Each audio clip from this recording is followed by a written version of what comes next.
நரசிம்ம அவதாரம் மறைந்திருக்கும் இரகசிய அர்த்தங்கள் மற்றும் தூணுக்குள் இருந்த சக்தியின் அறிவியல் உண்மை. இந்த உலகத்தில் சில கதைகள் வெறும் புராணக் கதைகள் அல்ல. அவை மனித மனத்தின் மறைந்திருக்கும் அடுக்குகளை திறக்கும் சாவிகள். அப்படிப்பட்ட மிகப்பெரிய மர்மங்களில் ஒன்றுதான் நரசிம்ம அவதாரம். ஒரு தூணை உடைத்து வெளிவந்த அரை மனிதன் அரை சிங்க உருவம்.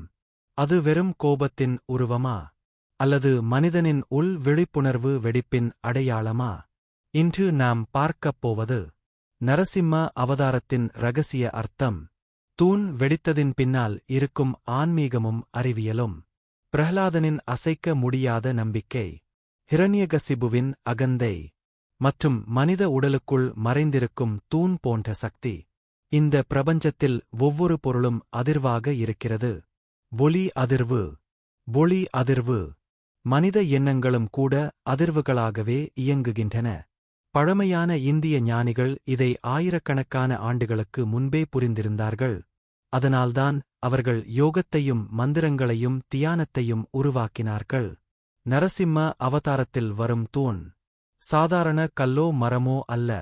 அது மனிதனின் முதுகுத்தண்டின் சின்னமாக பல ஞான மரபுகள் கூறுகின்றன. முதுகுத்தண்டு, அதாவது மனித உடலின் மைய அச்சு. அதன் உள்ளே ஓடிக்கொண்டிருக்கும் நரம்பு மண்டலம். அதன் அடிப்பகுதியில் உறங்கிக் கிடக்கும் குண்டலினி சக்தி. பழைய யோக மரபுகள் கூறுவது, மனிதனின் உண்மையான சக்தி வெளியிலில்லை. அது உடலுக்குள் உறங்கிக் கிடக்கிறது. அந்த சக்தி விழிக்கும் தருணமே தூண் உடையும் தருணம். நரசிம்மன் தூணிலிருந்து வெளிவந்தது மனிதனின் உள்ளுணர்வு வெடித்தெழும் தருணத்தின் குறியீடாக பார்க்கப்படுகிறது. பிரஹ்லாதன் யார்? அவன் ஒரு சிறுவன் மட்டுமல்ல. அவன் தூய நம்பிக்கையின் உருவம். வெளியுலகம் எதை சொன்னாலும் உள்ளுணர்வு உண்மையை பிடித்துக்கொண்டு நிற்கும் மனம். ஹிரண்யகசிபு யார்? அவன் வெறும் அரக்கன் அல்ல. அவன் மனித அகந்தையின் வடிவம். நான்தான் சக்தி, நான்தான் கடவுள், என்னைத் தவிர எதுவும் இல்லை என்று நம்பும் ஈகோ. ஒவ்வொரு மனிதனுக்குள்ளும் ஒரு பிரஹ்லாதனும் இருக்கிறான். ஒரு ஹிரண்யகசிபுவும் இருக்கிறான். ஒருபுறம் அமைதி, மற்றொரு புறம் அகந்தை. ஒருபுறம் நம்பிக்கை, மற்றொரு புறம் பயம். இந்த இரண்டுக்கும் நடுவே இருக்கும் தூண், அதுதான் மனித மனம். ஹிரண்யகசிபு தூணை காட்டி கேட்டான், உன் விஷ்ணு இதில் இருக்கிறானா? அந்த கேள்வி இன்று வரை மனிதன் கேட்கும் கேள்விதான். கடவுள் உண்மையிலேயே இருக்கிறாரா? அறியப்படாத சக்தி இருக்கிறதா? உள்ளுணர்வு உண்மையா? பிரஹ்லாதன் சொன்னான், அவர் எல்லா இடத்திலும் இருக்கிறார். அந்த ஒரு வாக்கியம்தான் ஆன்மீகத்தின் உச்சம். ஏனெனில் குவாண்டம் பிசிக்ஸ் கூட இன்று சொல்வது, இந்த பிரபஞ்சத்தில் வெறுமை என்று ஒன்றே இல்லை. ஒவ்வொரு இடத்திலும் ஆற்றல் நிரம்பி இருக்கிறது. அணுக்களை பிரித்துப் பார்த்தால் அதன் உள்ளே காலி இடம் போல தெரிந்தாலும் அந்த இடத்திலும் குவாண்டம் எனர்ஜி இயங்கிக் கொண்டே இருக்கிறது. அதாவது பழைய ஞானிகள் சொன்ன எல்லா இடத்திலும் தெய்வீக சக்தி உள்ளது என்ற கருத்து இன்று அறிவியலிலும் ஒலிக்கத் தொடங்கியுள்ளது. தூண் வெடித்தது என்றால் என்ன? அது வெளிப்படையாக ஒரு அற்புத நிகழ்வு. ஆனால் அதன் உள் அர்த்தம், மனிதனின் கட்டுப்பட்ட உணர்வு உடைந்து புதிய பரிமாண விழிப்புணர்வு வெளிவருவது. நரசிம்மன் ஏன் அரை மனிதன் அரை சிங்கம்? ஏன் முழு மனிதனாக இல்லை? ஏன் முழு மிருகமாக இல்லை? ஏனெனில் அவர் மனிதனின் இரண்டு நிலைகளை குறிக்கிறார். மனித அறிவும் மிருக சக்தியும். மனிதனுக்குள் இருக்கும் அடக்கப்பட்ட ஆற்றல் சரியான தருணத்தில் வெடித்தால் அவன் சாதாரண மனிதன் இல்லை. அவன் அசாதாரண சக்தியாக மாறுவான். இதையே சில உளவியல் அறிஞர்கள் பிரைமல் எனர்ஜி என்று கூறுகிறார்கள். மனிதன் அடக்கி வைத்திருக்கும் உணர்ச்சிகள், கோபம், வலி, அவமானம், பயம், இவை எல்லாம் உள்ளே சேமிக்கப்படும் போது ஒரு நாள் வெடிக்கும். ஆனால் ஆன்மீகத்தில் அந்த வெடிப்பு அழிவாக இல்லாமல் விழிப்பாக மாற வேண்டும் என்று கூறப்படுகிறது. நரசிம்மன் கோபத்தின் வடிவம் போல தெரிந்தாலும் அவர் கட்டுப்படுத்தப்பட்ட தெய்வீக ஆற்றல். அவர் அழித்தது மனிதனை அல்ல, அகந்தையை. ஹிரண்யகசிபுவுக்கு கிடைத்த வரம் மிகவும் விசித்திரமானது. மனிதனால் சாகக்கூடாது, மிருகத்தால் சாகக்கூடாது, பகலில் சாகக்கூடாது, இரவில் சாகக்கூடாது, உள்ளேயும் இல்லாமல் வெளியேயும் இல்லாமல், ஆயுதத்தால் இல்லாமல். இந்த வரங்கள் அனைத்தும் ஒரு பெரிய உண்மையைக் காட்டுகின்றன. மனிதன் எவ்வளவு பாதுகாப்பு சுவர்களை கட்டினாலும் பிரபஞ்சத்தின் சட்டத்தை தப்பிக்க முடியாது. அகந்தை எப்போதும் தான் வென்றுவிட்டதாக நினைக்கும். ஆனால் இயற்கை அதைவிட பெரியது. நரசிம்மன் வந்த நேரம் சந்தியா காலம். அது பகலும் இல்லை இரவும் இல்லை. அந்த இடம் வாசல். அது உள்ளேயும் இல்லை வெளியேயும் இல்லை. அந்த உருவம் மனிதனும் இல்லை மிருகமும் இல்லை. இதன் பின்னால் ஒரு ஆழமான தத்துவம் இருக்கிறது. உண்மை எப்போதும் எல்லைகளுக்கு அப்பாற்பட்டது. மனிதன் உலகத்தை இரண்டாக பிரிக்கிறான். நல்லது கெட்டது, ஒளி இருள், உள்ளே வெளியே, நான் நீ. ஆனால் பரம உண்மை அந்த இரண்டிற்கும் நடுவே இருக்கிறது. அதனால்தான் பல ஆன்மீக மரபுகள் மத்திய நிலையை பற்றி பேசுகின்றன. தியானத்தில் கூட மனிதன் தூக்கத்திலும் இல்லை விழிப்பிலும் இல்லை என்ற நிலைக்கு செல்கிறான். அந்த இடமே உயர்ந்த விழிப்புணர்வு நிலை.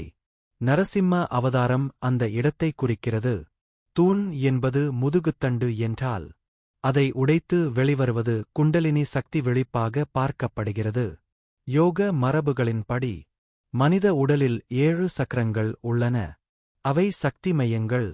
அடிப்பகுதியில் உறங்கும் சக்தி மேலே எழும்பும்போது மனிதனின் உணர்வு மாறுகிறது. அவன் சாதாரண வாழ்க்கையை வேறு பார்வையில் பார்க்கத் தொடங்குகிறான். அதனால் பல ஞானிகள் உள்ளே இருக்கும் சிங்கத்தை எழுப்புங்கள் என்று கூறுகிறார்கள். அது வன்முறை அல்ல, அது விழிப்பு. நரசிம்மன் கர்ஜித்தது உலகத்தை பயமுறுத்த அல்ல, அது உறங்கும் மனித மனதை எழுப்பும் ஒலி. இன்று சவுண்ட் தெரபி, பெய்னோரல் பீட்ஸ், ரீக்வென்சி ஹீலிங் போன்ற விஷயங்கள் அறிவியலில் பேசப்படுகின்றன. குறிப்பிட்ட அதிர்வெண் மனித மூளையின் நிலையை மாற்ற முடியும் என்று ஆய்வுகள் கூறுகின்றன. பழைய கால மந்திரங்களும் அதையே அடிப்படையாக கொண்டவை. நரசிம்ம மந்திரம் மிகவும் சக்தி வாய்ந்ததாக கருதப்படுகிறது. ஏனெனில் அதில் பயத்தை உடைக்கும் அதிர்வு இருக்கிறது என்று நம்பப்படுகிறது. பயம் மனிதனை அடிமையாக்கும். அகந்தை மனிதனை குருடாக்கும். ஆனால் விழிப்புணர்வு மனிதனை விடுவிக்கும். பிரஹ்லாதன் ஏன் பயப்படவில்லை? அவனுக்கு வெளியுலகத்தில் பாதுகாப்பு இல்லை. ஆனால் உள்ளே அசைக்க முடியாத நம்பிக்கை இருந்தது. அந்த நிலை வந்துவிட்டால் மனிதனை யாராலும் உடைக்க முடியாது. இன்று உலகம் முழுவதும் மன அழுத்தம் அதிகரிக்கிறது. ஏனெனில் மனிதன் வெளியுலகத்தை மட்டும் நம்புகிறான். பணம், பதவி, புகழ், அங்கீகாரம், இவை எல்லாம் தற்காலிக தூண்கள். அவை ஒருநாள் உடையும். ஆனால் உள்ளே இருக்கும் விழிப்புணர்வு தூண் உடையாது. நரசிம்ம அவதாரம் நமக்கு சொல்ல வருவது உண்மையான பாதுகாப்பு உள்ளிருந்து வருகிறது என்பதுதான். ஒரு மனிதன் தன் பயத்தை நேராக பார்க்கும் தருணம் அவன் வாழ்க்கை மாறுகிறது. நரசிம்ம அவதாரத்தின் இந்த மர்மத்தை இன்னும் ஆழமாக புரிந்து கொள்ள வேண்டும் என்றால் மனித மனத்தின் இருண்ட அடுக்குகளை பார்க்க வேண்டும். ஏனெனில் இந்த அவதாரம் வெளியில் நடந்த ஒரு சம்பவம் மட்டுமல்ல, அது ஒவ்வொரு மனிதனுக்குள்ளும் தினமும் நடக்கும் உள் போராட்டத்தின் சின்னம். ஒரு குழந்தை பிறக்கும் போது அவனுக்குள் பயம் இல்லை, அகந்தை இல்லை, பிரிவு உணர்வு இல்லை. அவன் இயற்கையோடு ஒன்றாக இருக்கிறான். ஆனால் வளர வளர உலகம் அவனுக்குள் அடையாளங்களை உருவாக்குகிறது. நீ இந்த மதம், நீ இந்த ஜாதி, நீ இந்த நாட்டை சேர்ந்தவன், நீ வெற்றி பெற வேண்டும், நீ மற்றவர்களை விட பெரியவன் ஆகஸ்ட் வேண்டும். இந்த எண்ணங்கள் மெதுவாக மனிதனுக்குள் ஒரு ஹிரண்யகசிபுவை உருவாக்குகின்றன. அவன் பிறரை கட்டுப்படுத்த விரும்புகிறான். அவன் உலகம் தன்னை ஏற்றுக்கொள்ள வேண்டும் என்று நினைக்கிறான். அவன் தனது எண்ணமே உண்மை என்று நம்புகிறான். இதுவே அகந்தையின் பிறப்பு. ஆனால் மனத்தின் ஆழத்தில் இன்னும் ஒரு பிரஹ்லாதன் உயிரோடு இருக்கிறான். அவன் அமைதியை தேடுகிறான். அவன் அன்பை தேடுகிறான். அவன் உண்மையை தேடுகிறான். இந்த 2 சக்திகளுக்கும் நடுவே மனித வாழ்க்கை ஓடிக்கொண்டிருக்கிறது. ஒரு நாள் மனிதன் தனியாக அமரும்போது அவன் உள்ளே ஒரு வெறுமையை உணர்கிறான். எல்லாம் இருந்தும் ஏதோ ஒன்று இல்லை என்று தோன்றுகிறது. அந்த தருணம் மிக முக்கியமானது. ஏனெனில் அப்போதுதான் தூண் அதிரத் தொடங்குகிறது. மனிதன் வெளியுலக சாதனைகளால் நிறைவை பெற முடியாது என்பதை புரிந்து கொள்ள ஆரம்பிக்கிறான். இதைத்தான் ஆன்மீகத்தில் உள்ளக விழிப்பு என்று சொல்கிறார்கள். பலர் இந்த தருணத்தை வாழ்க்கையின் பெரிய பிரச்சினைகளுக்குப் பிறகு அனுபவிக்கிறார்கள். ஒருவர் மிகவும் நேசித்த மனிதரை இழந்த பிறகு, ஒருவர் முழுமையாக தோல்வியடைந்த பிறகு, ஒருவர் தன் வாழ்க்கையின் அர்த்தத்தை இழந்த பிறகு, அந்த உடைந்த தருணங்களில்தான் உள்ளே மறைந்திருக்கும் சிங்கம் எழ ஆரம்பிக்கிறது. ஏனெனில் சில நேரங்களில் உடைதல்தான் விழிப்பின் ஆரம்பம். தூண் உடையாமல் நரசிம்மன் வெளிவரவில்லை. அதேபோல் மனிதனின் பழைய அடையாளங்கள் உடையாமல் உண்மையான விழிப்புணர்வு வெளிவராது. இதனால் பல ஞானிகள் வாழ்க்கையின் கஷ்டங்களை சாபமாக பார்க்கவில்லை. அவை உள்ளுணர்வை திறக்கும் கதவுகள் என்று பார்த்தார்கள். ஒரு விதை மண்ணுக்குள் புதையும் போது அது இருளில் உடைகிறது. அந்த உடைதலிலிருந்துதான் மரம் பிறக்கிறது. அதேபோல் மனித மனமும் இருளை கடந்துதான் உயர்ந்த நிலையை அடைகிறது. நரசிம்மன் ஏன் மிகவும் கொடூரமான உருவத்தில் வந்தார்? ஏனெனில் உண்மை சில நேரங்களில் அழகாக வராது. அது மனிதனின் பொய்களை கிழித்தெறியும் சக்தியாக வரும். ஒரு மனிதன் தனது அகந்தையை இழக்கும் போது அவனுக்கு அது மரணத்தைப் போல தோன்றும். ஏனெனில் அவன் பல ஆண்டுகளாக கட்டியிருந்த போலியான அடையாளங்கள் சிதறுகின்றன. இதைத்தான் பல ஆன்மீக மரபுகள் ஈகோ டெத் என்று குறிப்பிடுகின்றன. மனிதன் நான் என்ற எண்ணத்தை கடக்கும் போது அவன் புதிய பரிமாணத்தை அனுபவிக்கிறான். பிரஹ்லாதன் இந்த நிலையை ஏற்கனவே அடைந்திருந்தான். அதனால் அவன் எந்த பயத்திலும் உடையவில்லை. அவனை விஷத்தில் போட்டார்கள். அவனை மலைமேல் இருந்து தள்ளினார்கள். அவனை யானையால் மிதிக்க முயன்றார்கள். ஆனால் அவன் உள்ளே அமைதியாக இருந்தான். இந்த கதைகள் வெறும் அற்புத நிகழ்வுகள் அல்ல. அவை மனித மனத்தின் உள் சக்தியை குறிக்கின்றன.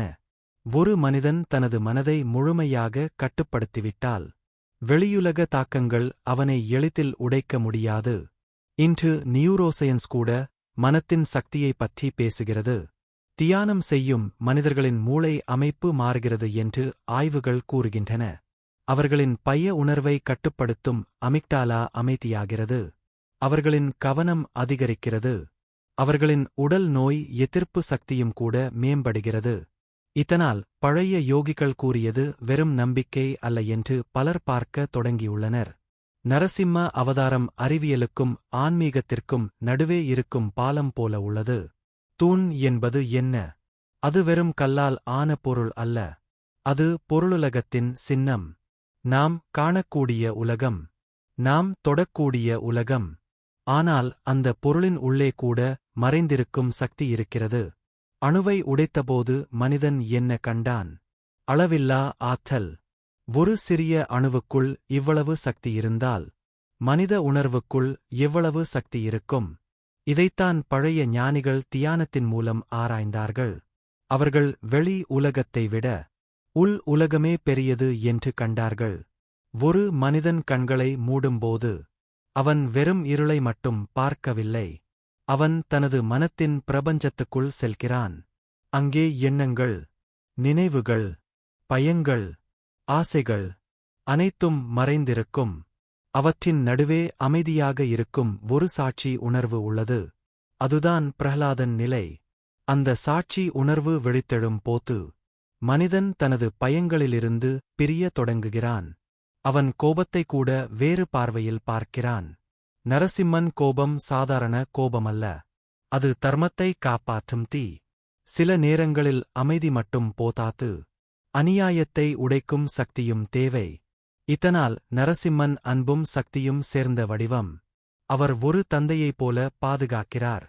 ஒரு சிங்கத்தைப் போல தாக்குகிறார். மனித வாழ்க்கையிலும் இந்த சமநிலை தேவை. அதிக மென்மை மனிதனை பலவீனமாக்கும். அதிக கடுமை மனிதனை குரூரமாக்கும். ஆனால் விழிப்புணர்வு இந்த இரண்டையும் சமநிலைப்படுத்துகிறது. இதனால் பல யோக மரபுகள் உள்ளே இருக்கும் சிங்கத்தை கட்டுப்படுத்த கற்றுக்கொள்ளுங்கள் என்று கூறுகின்றன. அதை அடக்க வேண்டாம். அதை விழிப்புடன் பயன்படுத்துங்கள். கோபம் சரியான விழிப்புணர்வுடன் இருந்தால் அது அநியாயத்தை எதிர்க்கும் தைரியமாக மாறும். பயம் விழிப்புணர்வுடன் இருந்தால் அது எச்சரிக்கையாக மாறும். ஆசை விழிப்புணர்வுடன் இருந்தால் அது படைப்பாற்றலாக மாறும். இதுவே உள்ளக ரசவாதம். இரும்பை தங்கமாக மாற்றுவது போல மனிதனின் அடிப்படை உணர்வுகளை உயர்ந்த சக்தியாக மாற்றுவது. நரசிம்ம அவதாரம் இந்த மாற்றத்தின் சின்னம். சிங்கம் பல கலாச்சாரங்களில் விழிப்பு சக்தியின் அடையாளம். எகிப்தில் சிங்கத் தலை கொண்ட தெய்வங்கள் இருந்தன. புத்த மதத்தில் சிங்க கர்ஜனை என்பது ஜானத்தின் குரல் என்று சொல்லப்பட்டது. இந்திய ஆன்மீகத்தில் சிங்கம் அச்சமின்மையின் சின்னம். ஏன் எல்லா மரபுகளும் சிங்கத்தை பயன்படுத்தின? ஏனெனில் மனிதன் தனது உண்மையான சக்தியை மறந்துவிட்டான். அவனை மீண்டும் எழுப்ப ஒரு கர்ஜனை தேவைப்பட்டது. இன்று மனிதன் வெளியில் மிகவும் முன்னேறியிருக்கிறான். அவன் விண்வெளிக்கு செல்கிறான். அவன் செயற்கை நுண்ணறிவை உருவாக்குகிறான். அவன் அணு சக்தியை கட்டுப்படுத்துகிறான்.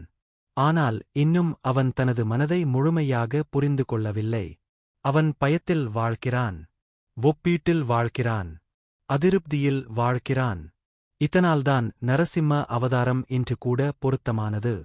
இந்த கதை 1000 ஆண்டுகளுக்கு முன் நடந்திருந்தாலும் அதன் உள் அர்த்தம் இன்றும் உயிரோடு இருக்கிறது. ஒவ்வொரு மனிதனின் வாழ்க்கையிலும் ஒரு தருணம் வரும். அவன் தனது உள்ளே இருக்கும் தூணை பார்க்க வேண்டிய தருணம். அந்த தூண் வெளியுலக நம்பிக்கைகளால் கட்டப்பட்டது. நான் இதுதான். என் வாழ்க்கை இதுதான். என்னால் இதை செய்ய முடியாது. நான் பலவீனமானவன். இந்த எல்லா எண்ணங்களும் ஒரு கடினமான சுவரை உருவாக்குகின்றன. ஆனால் உள்ளே மறைந்திருக்கும் விழிப்புணர்வு ஒருநாள் அந்த சுவரை உடைக்கும். அந்த தருணத்தில் மனிதன் புதியவனாக பிறக்கிறான். அதனால் பல ஆன்மீக மரபுகள் மறுபிறப்பு என்பது உடல் மரணம் அல்ல என்று கூறுகின்றன. மனிதன் தனது வாழ்க்கையில் சந்திக்கும் மிகப்பெரிய போராட்டம் வெளி உலகத்துடன் அல்ல. அது அவனுடைய சொந்த மனதுடன்தான். அந்த மனம் சில நேரங்களில் அமைதியாக இருக்கும். சில நேரங்களில் புயலாக மாறும். ஒரே நாளில் கூட மனிதன் பல முகங்களை அணிகிறான். காலை உற்சாகமாக இருக்கும். மதியம் கோபமாக இருக்கும். இரவு தனிமையில் உடைந்து போகும். இந்த மாற்றங்களின் பின்னால் ஒரு மறைந்திருக்கும் சக்தி உள்ளது. பழைய ஞானிகள் அந்த சக்தியை மன அலைகள் என்று கூறினார்கள். இன்று அறிவியல் அதையே பிரெயின் வேவ்ஸ் என்று அழைக்கிறது. Delta, theta, alpha, beta, gamma. மனிதன் எந்த மனநிலையில் இருக்கிறானோ அதற்கேற்ப அவனுடைய மூளை அதிர்வுகளும் மாறுகின்றன. தியானத்தில் இருக்கும் மனிதனின் மூளை வேறு விதமாக செயல்படுகிறது. பயத்தில் இருக்கும் மனிதனின் மூளை வேறு விதமாக செயல்படுகிறது. இதன் மூலம் ஒரு முக்கியமான உண்மை தெரிய வருகிறது. மனிதன் உணர்வுகள் வெறும் மனக்கற்பனை அல்ல. அவை உடலையும் மாற்றுகின்றன. பிரஹ்லாதன் எவ்வளவு துன்பங்களை சந்தித்தாலும் அவனுடைய உள்ளே இருந்த அமைதி அவனை காத்தது. அவன் உடலை மட்டும் நம்பவில்லை. அவன் உணர்வை நம்பினான். இதுதான் பல ஆன்மீக மரபுகளின் அடிப்படை. உள்ளுணர்வு வெளி உலகத்தை விட சக்தி வாய்ந்தது. இன்று பிளேசிபோ எஃபெக்ட் பற்றி அறிவியல் பேசுகிறது. ஒரு மனிதன் ஒரு மருந்து தன்னை குணப்படுத்தும் என்று ஆழமாக நம்பினால் அந்த நம்பிக்கையே உடலில் மாற்றத்தை உருவாக்குகிறது. இதன் மூலம் மனமும் உடலும் பிரிந்தவை அல்ல என்று தெரிய வருகிறது. பிரஹ்லாதனின் நம்பிக்கை அவனை பாதுகாத்தது என்ற புராணம் இந்த உள் மன சக்தியின் குறியீடாக பார்க்கப்படுகிறது. ஹிரண்யகசிபு வெளி உலகத்தை முழுமையாக கட்டுப்படுத்த விரும்பினான். அவன் மரணத்தையே ஏமாற்ற நினைத்தான். இது மனிதனின் பழைய கனவு. இறக்காமல் வாழ வேண்டும். எல்லாவற்றையும் கட்டுப்படுத்த வேண்டும். இயற்கையை வெல்ல வேண்டும். ஆனால் இயற்கை எப்போதும் மனித அகந்தையை உடைக்கும். ஒரு வைரஸ் கூட உலகத்தை நிறுத்த முடியும். ஒரு நிலநடுக்கம் நகரங்களை அழிக்க முடியும். ஒரு சிறிய எண்ணமே மனித வாழ்க்கையை மாற்ற முடியும். இதனால் பல ஞானிகள் கட்டுப்பாட்டை தேடாதே, புரிதலை தேடு என்று சொன்னார்கள். ஹிரண்யகசிபு புரிந்து கொள்ளவில்லை. அவன் ஆதிக்கம் செலுத்த முயன்றான். அதனால் அவன் வீழ்ந்தான். இன்று பலர் வாழ்க்கையை போராட்டமாகவே பார்க்கிறார்கள். அதிக பணம் வேண்டும். அதிக அதிகாரம் வேண்டும். அனைவரும் என்னை மதிக்க வேண்டும். ஆனால் இந்த ஓட்டத்தின் முடிவில் கூட அமைதி கிடைக்கவில்லை. ஏன்? ஏனெனில் மனத்தின் வெற்றிடம் வெளியுலக பொருட்களால் நிரப்ப முடியாது. இதைத்தான் புத்தர் உணர்ந்தார். இதைத்தான் ரமண மகரிஷி உணர்ந்தார். இதைத்தான் அனைத்து ஜான மரபுகளும் கூறுகின்றன. நீ தேடுவது வெளியிலில்லை, அது உன் உள்ளே மறைந்திருக்கிறது. நரசிம்ம அவதாரம் இந்த உண்மையை மிகவும் சக்திவாய்ந்த முறையில் சொல்கிறது. தூண் வெளியில் இருந்தாலும் அதன் அர்த்தம் உள்ளே இருக்கிறது. சில ஆன்மீக மரபுகளில் மனித உடல் கோயிலாக பார்க்கப்படுகிறது. முதுகுத்தண்டு கோபுரம், சக்கரங்கள் சன்னதிகள், மூச்சு பிராண சக்தி, இதயம் தெய்வம் இருக்கும் இடம். இந்த பார்வையில் நரசிம்மன் வெளியில் இருந்து வரவில்லை, அவர் உள்ளிருந்து எழுகிறார். ஒரு மனிதன் தனது உண்மையான சக்தியை நினைவுபடுத்திக் கொள்ளும் தருணத்தில் அவன் வாழ்க்கை மாறுகிறது. அவன் கூட்டத்தை பின்தொடர்வதை நிறுத்துகிறான். அவன் தனது உள்ளுணர்வை கேட்கத் தொடங்குகிறான். இதுதான் ஆன்மீகத்தின் உண்மையான ஆரம்பம். ஆன்மீகம் என்பது உலகத்தை விட்டு ஓடுவது அல்ல, அது விழிப்புடன் வாழ கற்றுக்கொள்வது. உணவை சாப்பிடும்போது முழு கவனத்துடன் இருப்பது, பேசும்போது விழிப்புடன் இருப்பது, கோபம் வரும்போது அதை கவனிப்பது, பயம் வரும்போது அதில் மூழ்காமல் இருப்பது. இது மிகவும் கடினம். ஏனெனில் மனித மனம் எப்போதும் வெளியே ஓடிக்கொண்டே இருக்கும். அது கடந்த கால நினைவுகளுக்கும் எதிர்கால பயங்களுக்கும் நடுவே சிக்கிக் கொள்கிறது. ஆனால் உண்மையான வாழ்க்கை எங்கே இருக்கிறது? இந்த தருணத்தில் மட்டும். இதைத்தான் பல தியான முறைகள் கற்றுக் கொடுக்கின்றன. மூச்சை கவனியுங்கள், உடலை உணருங்கள், எண்ணங்களை சாட்சியாக பாருங்கள். இப்படி மனிதன் மெதுவாக தனது மனத்தின் அடிமையிலிருந்து வெளியே வர ஆரம்பிக்கிறான். அதுதான் தூண் உடையும் முதல் சத்தம். பலர் வாழ்க்கையில் ஏன் திடீரென பெரிய மாற்றங்களை அனுபவிக்கிறார்கள்? ஒரு நாள் திடீரென அவர்களுக்கு பழைய வாழ்க்கை அர்த்தமற்றதாக தோன்றுகிறது. அவர்கள் உள்ளே ஒரு அழைப்பு கேட்கிறார்கள். அந்த அழைப்புதான் உள்ளக நரசிம்மன் கர்ஜனை. அது மனிதனை விழிக்க அழைக்கிறது. நீ யார் என்று நினைக்கிறாயோ அது முழு உண்மை இல்லை என்று சொல்லுகிறது. நீ உடல் மட்டும் அல்ல, நீ எண்ணங்கள் மட்டும் அல்ல, நீ சமூக அடையாளங்கள் மட்டும் அல்ல. உன்னுள் இன்னும் ஆழமான ஒன்று இருக்கிறது. இந்த உணர்வு வந்தவுடன் மனிதன் வாழ்க்கையை வேறு பார்வையில் பார்க்க தொடங்குகிறான். அவன் போட்டியை குறைக்கிறான். அவன் இயற்கையை அதிகமாக நேசிக்கிறான். அவன் தனிமையை பயப்படாமல் அனுபவிக்கிறான். ஏனெனில் அவன் உள்ளே அமைதியின் விதை முளைக்க ஆரம்பித்துவிட்டது. இதனால்தான் பல ஞானிகள் காடுகளுக்குள் சென்றார்கள். அவர்கள் உலகத்தை வெறுத்ததால் அல்ல, உள்ளே இருக்கும் சத்தத்தை கேட்க விரும்பியதால். இன்று உலகம் முழுவதும் சத்தம் நிரம்பியுள்ளது. மொபைல், சமூக வலைத்தளங்கள், தொடர்ச்சியான தகவல்கள், ஒப்பீடுகள். மனிதன் தனியாக அமைதியாக அமர முடியாத நிலைக்கு வந்துவிட்டான். ஏன் என்றால் அமைதியில் அவன் தனது உண்மையான முகத்தை பார்க்க வேண்டி வரும். பலர் வெளியுலக சத்தத்தை பயன்படுத்துவது உள்ளே இருக்கும் வெறுமையிலிருந்து தப்பிக்க. ஆனால் ஒரு நாள் அந்த ஓட்டம் நிற்க வேண்டும். அப்போதுதான் மனிதன் தனது உள்ளக தூணை பார்க்கிறான். அது பல ஆண்டுகளாக கட்டிய பயங்களின் தூண். அது பழைய நினைவுகளின் தூண். அது பிறர் கருத்துகளின் தூண். அந்த தூண் உடையும்போது மனிதன் அழுவதும் உண்டு, சிரிப்பதும் உண்டு, முழுமையாக அமைதியாகிவிடுவதும் உண்டு. ஏனெனில் அவன் முதல் முறையாக தன்னையே சந்திக்கிறான். நரசிம்மன் ஏன் பிரஹ்லாதனை காப்பாற்றினார்? ஏனெனில் தூய மனம் எப்போதும் தெய்வீக சக்தியை ஈர்க்கும் என்று இந்த கதை கூறுகிறது. ஒரு குழந்தை மனம், கபடமில்லாத நம்பிக்கை, பயம் இல்லாத அன்பு, இவை மனிதனை உயர்ந்த நிலைக்கு கொண்டு செல்கின்றன. இதனால் பல ஆன்மீக குருக்கள் குழந்தையைப் போல இருங்கள் என்று சொல்கிறார்கள். அது அறியாமை அல்ல, அது தூய்மை. ஒரு குழந்தை முழு கவனத்துடன் சிரிக்கிறது, முழு கவனத்துடன் அழுகிறது. அது கடந்த காலத்தை சுமக்காது. இதுவே தியானத்தின் நிலை, முழுமையான நிகழ்காலம். நரசிம்ம அவதாரத்தின் மிக ஆழமான இரகசியங்களில் ஒன்று, மனிதன் தன் உள்ளே இருக்கும் மிருகத்தையும் தெய்வத்தையும் சமநிலைப்படுத்த வேண்டும் என்பதுதான். மிருகத்தை வெறுக்கக்கூடாது, அதை விழிப்புடன் மாற்ற வேண்டும். ஏனெனில் அதே சக்திதான் தைரியமாகவும் மாறும். அதே சக்திதான் படைப்பாற்றலாகவும் மாறும். அதே சக்திதான் ஆன்மீக தீயாகவும் மாறும். குண்டலினி பற்றி பேசும் மரபுகள் இதையே கூறுகின்றன. உள்ளே உறங்கும் சக்தி விழித்தால் மனிதன் சாதாரண வாழ்க்கையை தாண்டி பார்க்க ஆரம்பிக்கிறான். சிலர் திடீரென ஆழமான அமைதியை அனுபவிக்கிறார்கள்.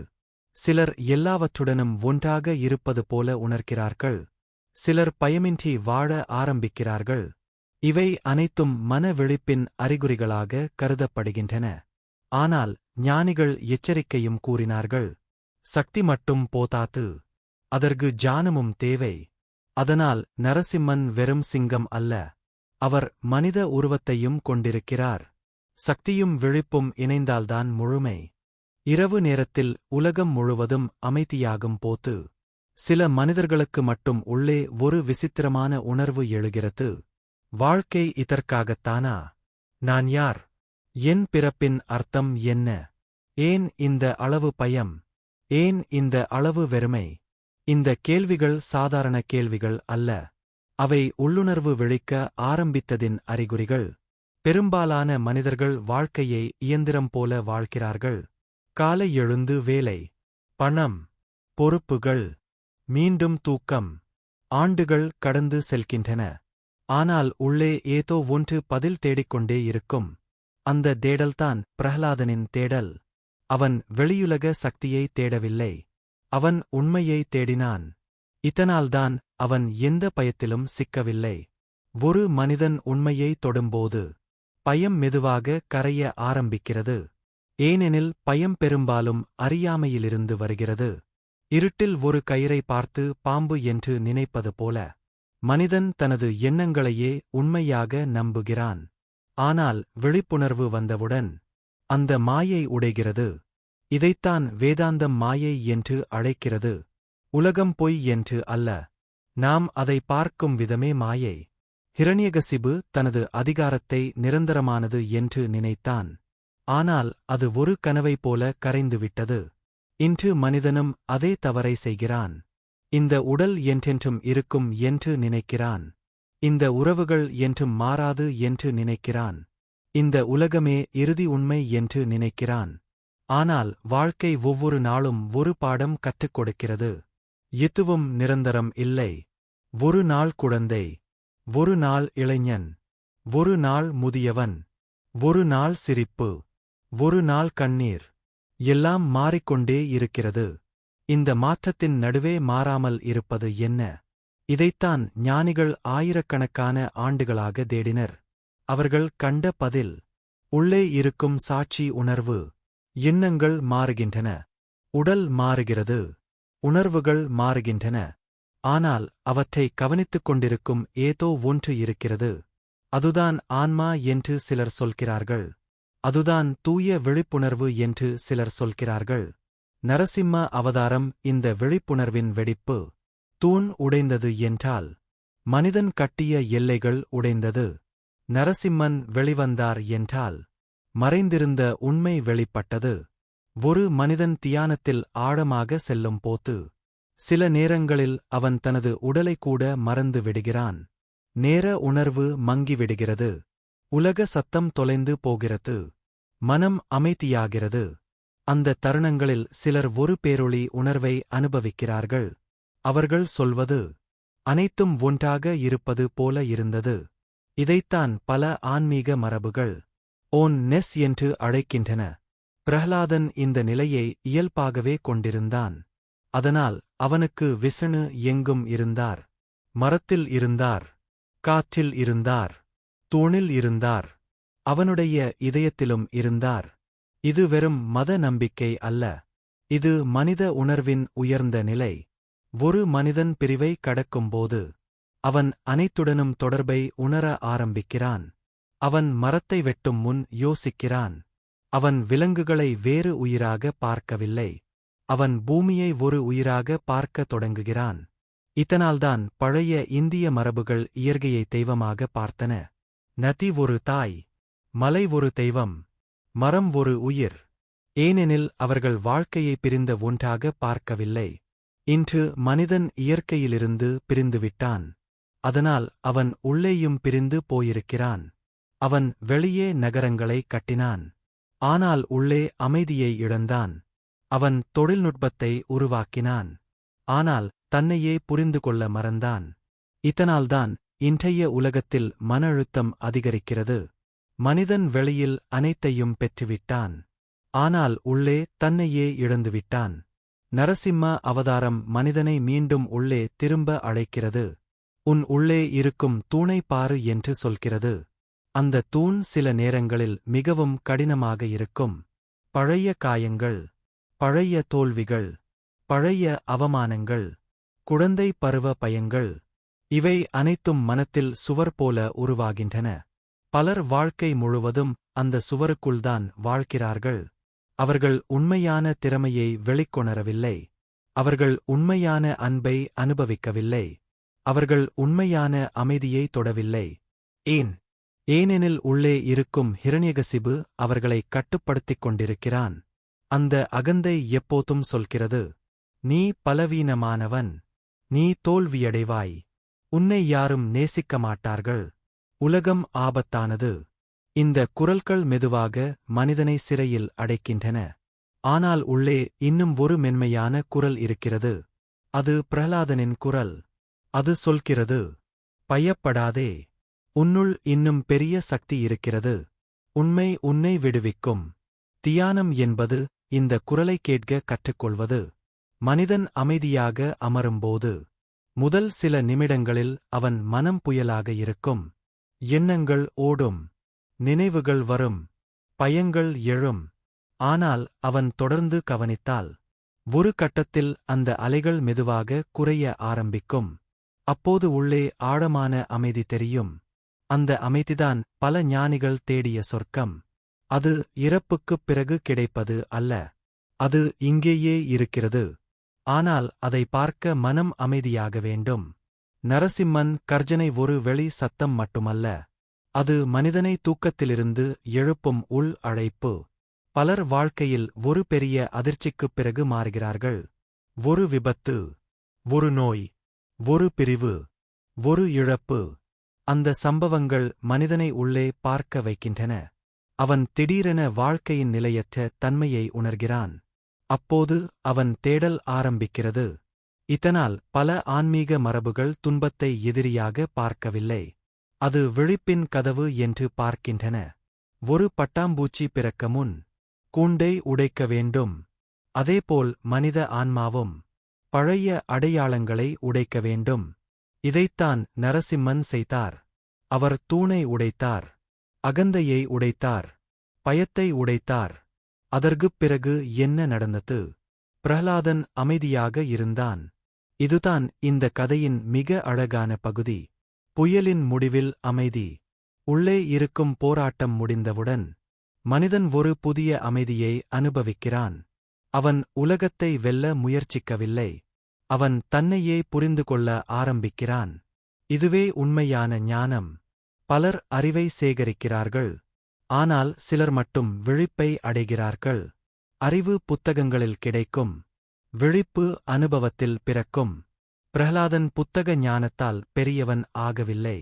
அவன் அனுபவித்த நம்பிக்கையால் உயர்ந்தான். இன்று மனிதன் 1000 தகவல்களை தெரிந்து கொள்கிறான். ஆனால் இன்னும் தன்னை அறியவில்லை. இதனால் பழைய ஞானிகள் உன்னை அறிந்துகொள் என்று சொன்னார்கள். அது உலகின் மிக கடினமான பயணம். ஏனெனில் அந்த பயணத்தில் மனிதன் தனது முகமூடிகளை இழக்க வேண்டும். அவன் தனது பயத்தை நேராக பார்க்க வேண்டும். அவன் தனது பொய்களை ஏற்க வேண்டும். அவன் தனது அகந்தையை கவனிக்க வேண்டும். ஆனால் இதை கடந்தவுடன் ஒரு புதிய சுதந்திரம் பிறக்கிறது. இப்போது நாம் இந்த நரசிம்ம அவதாரத்தின் கதையை ஒரு புதிய பார்வையில் பார்க்க முடிகிறது. இது வெறும் பழைய புராணம் அல்ல. இது மனித மனத்தின் வரைபடம். ஒரு புறம் அகந்தை, மற்றொரு புறம் தூய நம்பிக்கை. நடுவே மனித மனம். அதன் உள்ளே மறைந்திருக்கும் பேராற்றல். ஹிரண்யகசிபு வெளி உலகத்தை வெல்ல முயன்றான். ஆனால் பிரஹ்லாதன் தன் உள்ளத்தை வென்றான். இறுதியில் யார் நிலைத்தார்? உள்ளுணர்வை கண்டவன். இதுதான் இந்த கதையின் நித்திய உண்மை. மனிதன் 1000 ஆண்டுகளாக வெளியுலக ரகசியங்களை தேடிக் கடலின் ஆழம், விண்வெளியின் எல்லை, அணுவின் சக்தி, ஆனால் அவன் இன்னும் முழுமையாக ஆராயாத ஒரு பிரபஞ்சம் இருக்கிறது. அது மனித மனம். அந்த மனத்தின் உள்ளே பயம் இருக்கிறது, அன்பு இருக்கிறது, இருள் இருக்கிறது, ஒளி இருக்கிறது, அகந்தை இருக்கிறது, தெய்வீக சக்தியும் இருக்கிறது. நரசிம்ம அவதாரம் இந்த இரண்டு உலகங்களின் மோதல். மனிதனுக்குள் இருக்கும் மிருகமும் மனிதனுக்குள் இருக்கும் தெய்வமும் சந்திக்கும் தருணம். ஒரு மனிதன் தனது உள்ளே இருக்கும் இருளை மறுக்காமல் அதை புரிந்து கொள்ள ஆரம்பிக்கும்போது அவன் மெதுவாக முழுமையை நோக்கி செல்கிறான். இதனால்தான் பல ஞானிகள் உள்ளே இருக்கும் நிழலை சந்திக்க வேண்டும் என்று கூறினார்கள். நீ கோபப்படுகிறாய் என்றால் அதை மறைக்காதே, அதை கவனித்துப் பார். நீ பயப்படுகிறாய் என்றால் அதிலிருந்து ஓடாதே, அதை புரிந்து கொள்ள முயற்சி செய். ஏனெனில் ஒவ்வொரு உணர்வின் பின்னாலும் ஒரு மறைந்த சக்தி இருக்கிறது. அந்த சக்தியை விழிப்புடன் மாற்றினால் மனிதன் புதிய நிலையை அடைகிறான். இதைத்தான் ஆன்மீக ரசவாதம் என்று சொல்லலாம். கோபம் தைரியமாக மாறுகிறது, பயம் விழிப்பாக மாறுகிறது, வலி கருணையாக மாறுகிறது. இது ஒரே நாளில் நடக்காது. பிரஹ்லாதன் போல மனிதனும் சோதனைகளை கடக்க வேண்டும்.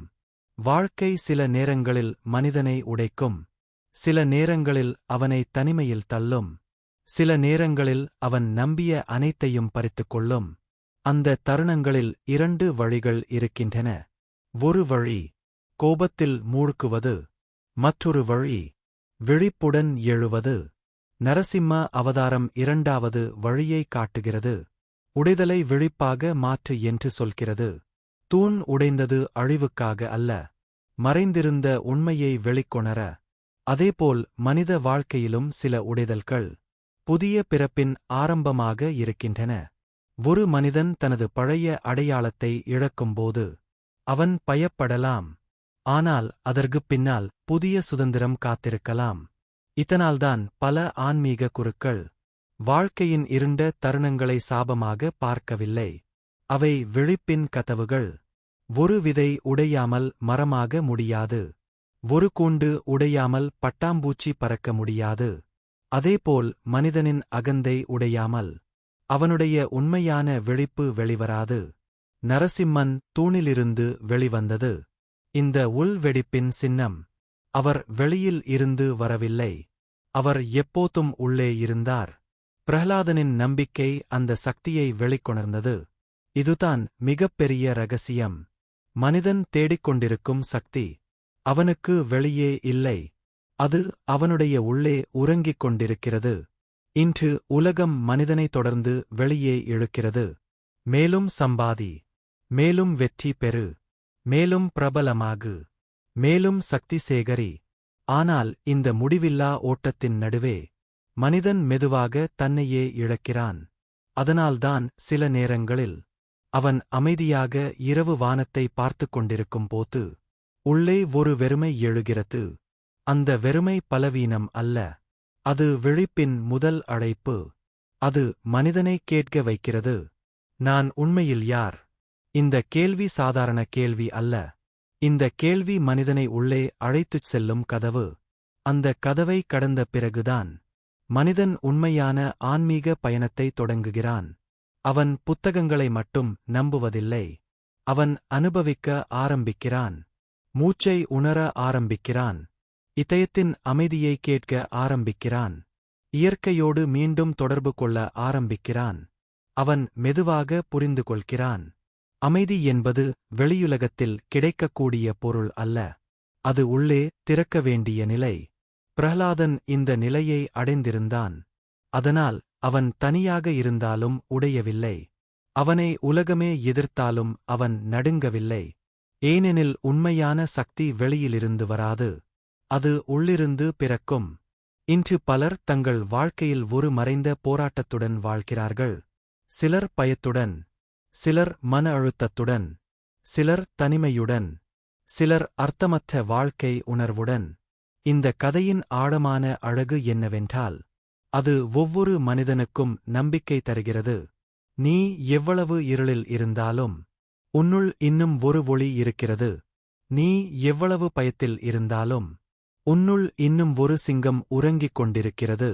நீ எவ்வளவு உடைந்திருந்தாலும் உன்னுள் இன்னும் ஒரு புதிய பிறப்பு காத்திருக்கிறது. இதுதான் நரசிம்ம அவதாரத்தின் நித்திய செய்தி. உள்ளே இருக்கும் தூணை உடை. பயத்தை கடந்து செல். அகந்தையை எரித்து விடு. உண்மையை விழிப்புணர்வுடன் பார். அப்போது மனிதன் சாதாரண வாழ்க்கையை தாண்டி ஒரு புதிய பரிமாணத்தை அனுபவிக்க ஆரம்பிக்கிறான். அவன் உலகத்தை எதிரியாக பார்க்கவில்லை. அவன் வாழ்க்கையை ஒரு விழிப்பு பயணமாக பார்க்க ஆரம்பிக்கிறான். அவன் ஒவ்வொரு மனிதனுக்குள்ளும் ஒரு போராட்டம் இருக்கிறது என்பதை புரிந்து கொள்கிறான். அதனால் அவன் கருணையுடன் வாழ்கிறான். அவன் இயற்கையை மதிக்கிறான்.